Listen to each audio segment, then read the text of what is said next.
ഗുരുവായൂർ അമ്പലനടയിൽ. അപ്പം ഈ സിനിമയെ പറ്റി പറയുകയാണെങ്കിൽ ഒരു പക്ക എന്റർടൈനർ മൂവി തന്നെയാണ് ഈ ഗുരുവായൂർ അമ്പലനടയിൽ എന്ന് പറയുന്ന സിനിമ. അതായത് പൃഥ്വിരാജും ബേസിൽ ജോസഫും കൂടെ ചേർന്നിട്ട് ഒരു പക്ക എന്റർടൈനർ മൂവി തന്നെയായിരുന്നു ഈ ഗുരുവായൂർ അമ്പലനട എന്ന് പറയുന്നത്. പിന്നീട് ഈ സിനിമയുടെ സ്റ്റോറിയെ പറ്റി പറയുകയാണെങ്കിൽ ഒരു പ്ലെയിൻ സ്റ്റോറിയാണ്. അതായത് ഇതിന്റെ മെയിൻ ഉദ്ദേശം എന്ന് വെച്ച് കഴിഞ്ഞാൽ ഒരു കല്യാണം നടത്തുക എന്നുള്ളതാണ് ഈ സിനിമയുടെ മെയിൻ ഉദ്ദേശം എന്ന് വെച്ചാൽ. അപ്പം ആ കല്യാണം നടത്താൻ വേണ്ടിയിട്ട് ആ ഒരു ജേർണിയിൽ സംഭവിക്കുന്ന കാര്യങ്ങളൊക്കെയാണ് ഈ സിനിമയിൽ അവതരിപ്പിച്ചിട്ടുള്ളത്. അപ്പം ഈ സിനിമയെ കുറച്ചുകൂടി കൂടുതൽ എന്റർടൈൻമെന്റ് ആക്കാൻ ശ്രമിച്ചത് എനിക്ക് തോന്നുന്നു ഇതിന്റെ കോമഡിയും ഡയറക്ഷനും തന്നെയാണ്. ഈ ഒരു പ്ലെയിൻ സ്ക്രിപ്റ്റ് ആയതുകൊണ്ട് തന്നെ ആ ഒരു കോമഡീന്റെ പോപ്പപ്പും അതേപോലെ തന്നെ ഡയറക്ഷനും അതേ സമയത്ത് നിൽക്കുന്നതുകൊണ്ടാണ് ഒരു അതായത് ആ പ്ലെയിൻ ആയിട്ടുള്ള സ്റ്റോറീനെ ഡയറക്ഷന്റെ രീതിയിൽ കാണികളിലോട്ട് അവതരിപ്പിച്ചുകൊണ്ട് തന്നെയാണ് ഇതൊരു നല്ലൊരു എന്റർടൈൻമെന്റ് മൂവി ആയിട്ട് എനിക്ക് തോന്നിയത്.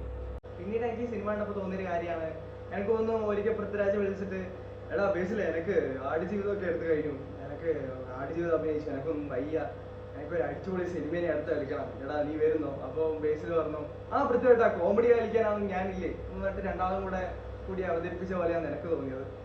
കാരണം അത് ഇൻ ദ സെൻസ് നെഗറ്റീവ് സെൻസിലല്ല, ഇത് പോസിറ്റീവ് സെൻസിൽ എടുക്കുകയാണെങ്കിൽ ഒരു വളരെ നല്ല രീതിയിൽ തന്നെ അവതരിപ്പിച്ചിട്ടുണ്ട് ഈ ഒരു സിനിമയിൽ. പിന്നീട് പറയുകയാണെങ്കിൽ പല കാര്യങ്ങളും നമുക്ക് ഈ സിനിമ കാണുമ്പോൾ വളരെ ക്രിഞ്ചായി തോന്നും. ലൈക്ക് ചില കോമഡിയുടെ പണ്ടേത്തെ കുറെ കോമഡികളായിട്ട് അവതരിപ്പിച്ച പോലെ.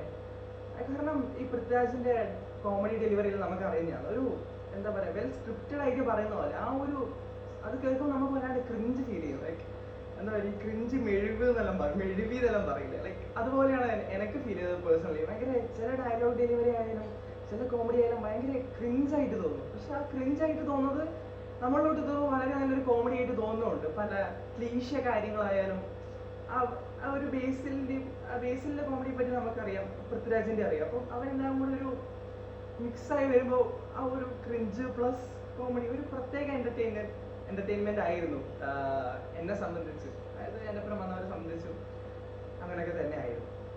പിന്നീട് അവസാനം ഒരു കല്യാണ സീനൊക്കെ ഉണ്ട്. എൻ്റെ ഭഗവാൻ, ആ കല്യാണ സീനിലൊക്കെ എന്താ ഒരു കളിച്ചത് എനിക്കിതൊരു മനസ്സിലായില്ല. കാരണം ഒരു അത് അങ്ങനത്തെ എന്റർടൈൻമെന്റ് മൂവി, ഇത് നെഗറ്റീവ് സെൻസ് അല്ല. ഈ സിനിമയെ പറ്റി അങ്ങനെ പ്രത്യേകിച്ച് നെഗറ്റീവ് ഒന്നും പറയാനില്ല. ആ ഒരു വൈബിലിരുന്ന് വേണം ആ സിനിമ കാണാൻ. അവസാന കല്യാണ സീനെല്ലാം ഭയങ്കരമായി എന്താ പറയാ, നമുക്ക് ഒരിക്കലും എക്സ്പ്ലെയിൻ ചെയ്യാൻ പറ്റാത്ത രീതിയിലാണ് അവരത് എടുത്തു വെച്ചിട്ടുള്ളത്. കോമഡി ഉണ്ട്, നമുക്കിങ്ങനെ ഇടയ്ക്ക് ക്രിഞ്ചും ആവും. ലൈക്ക് എൻ്റെ ഭഗവാൻ എന്നാ ഒരു ചെയ്തു വെക്കാൻ തോന്നും. ഒരു ഭയങ്കര ഒരു മിക്സ്ഡ് ഫീലിംഗ് ആണ് നമുക്ക് അവസാനം സീനൊക്കെ തരുന്നത്. ഈ സിനിമ ഒന്നും കാണുമ്പോൾ പ്രത്യേകിച്ച് ലോജിക്കില്ല, അങ്ങനെയില്ല, ഇതില്ല എന്നൊന്നും പോയി കാണാൻ പാടില്ലല്ലോ. ഓരോ സിനിമ കാണുന്നതിന് ഓരോ സ്റ്റൈലുണ്ട്. അപ്പം ഒരു പക്ക എന്റർടൈനർ പ്ലസ് മൂവിനായിരുന്നു. എല്ലാവർക്കും ഒരു മസ്റ്റ് വാച്ച് മൂവി തന്നെ വേണമെങ്കിൽ പറയാം ഈ ഗുരുവായൂർ അമ്പലനടയിൽ സിനിമയെ പറ്റി പറയുകയാണെങ്കിൽ.